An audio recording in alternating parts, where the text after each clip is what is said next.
बंधुगण नमस्कार। आज गोटे अंतरराष्ट्रीय टॉपिक उपरे आलोचना करने जाऊँगी।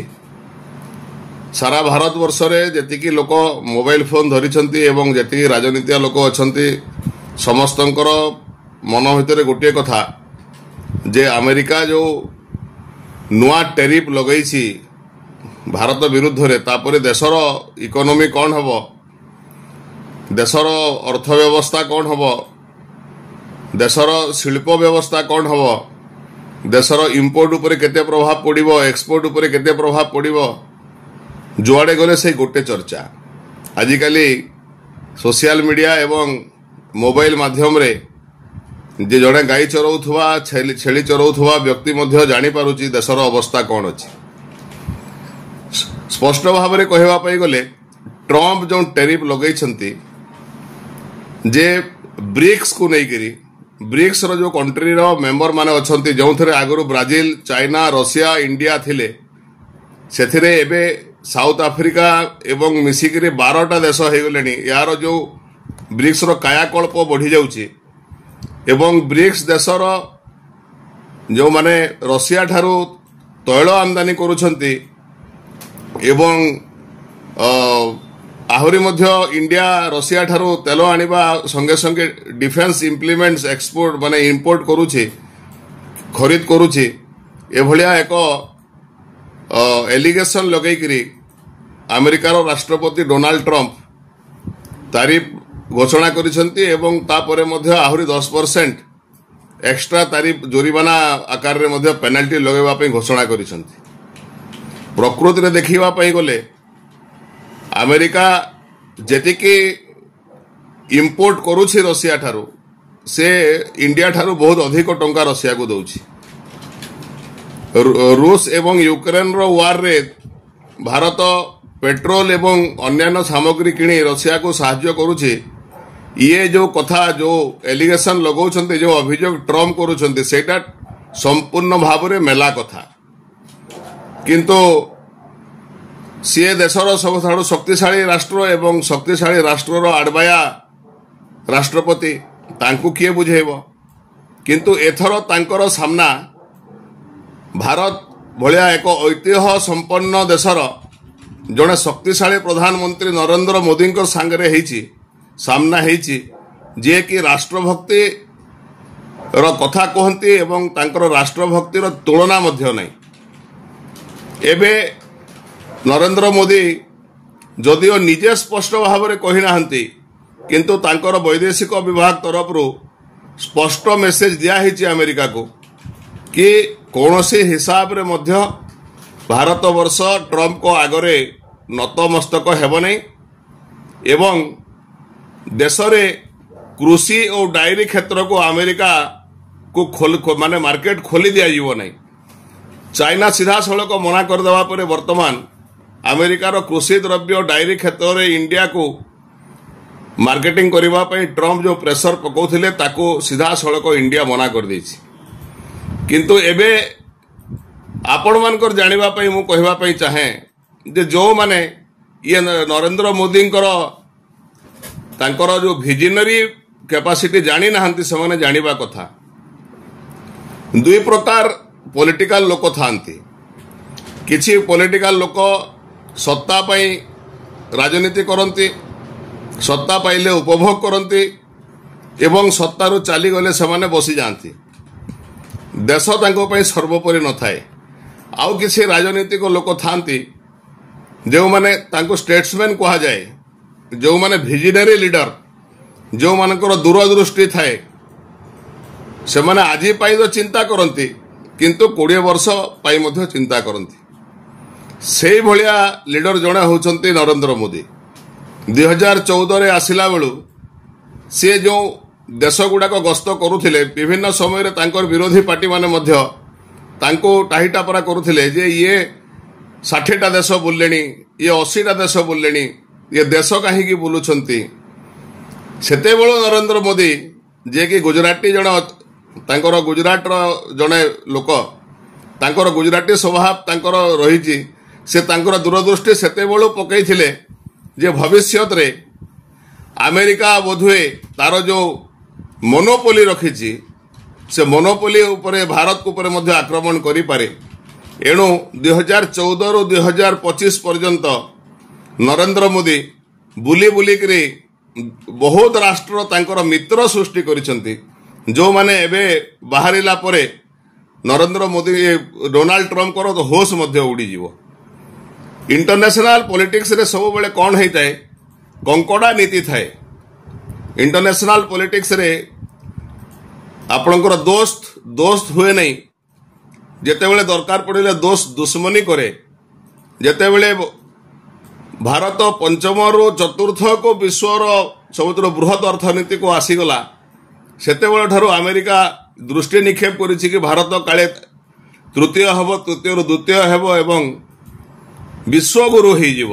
ସେହି ଦିନଠାରୁ ତାର ନଜର ଗଡ଼େଇଛି କିଭଳି ଭାବରେ ସେ ଭାରତକୁ ଏକ ତଳକୁ ନେବ, ତାକୁ କଙ୍କଡ଼ା ଭଳିଆ ଟାଣିକିରି ତଳକୁ ନେଇଯିବ।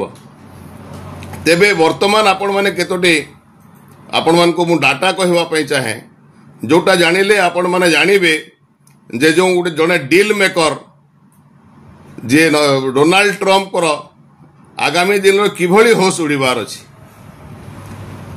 ଆଜି ଯଦି ଆପଣ ଜାଣିବେ କି ଦେଶରେ ଯେଉଁ ଜିସିସି ଅଛି, ଆମର ସବୁଥିରୁ ଦେଶର ବଡ଼ ମିତ୍ର ଏବେ ଜିସିସିକୁ ନରେନ୍ଦ୍ର ମୋଦି କରିଛନ୍ତି, ଯେଉଁଟା ହେଉଛି ଗଲ୍ଫ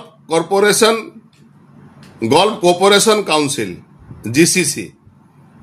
ଆଉ ଆପଣ ଜାଣିଲେ ଆଶ୍ଚର୍ଯ୍ୟ ହେବେ ଯେ ଇଣ୍ଡିଆ ଜିସିସି ସାଙ୍ଗରେ ଯେତିକି ବିଲିୟନ ଡଲାରର ବ୍ୟବସାୟ କରେ, କେବଳ ASEAN countries, European union, America ଠାରୁ ମଧ୍ୟ ଜିସିସି ସାଙ୍ଗରେ ଇଣ୍ଡିଆର ବେଶୀ ବେପାର ରହେ।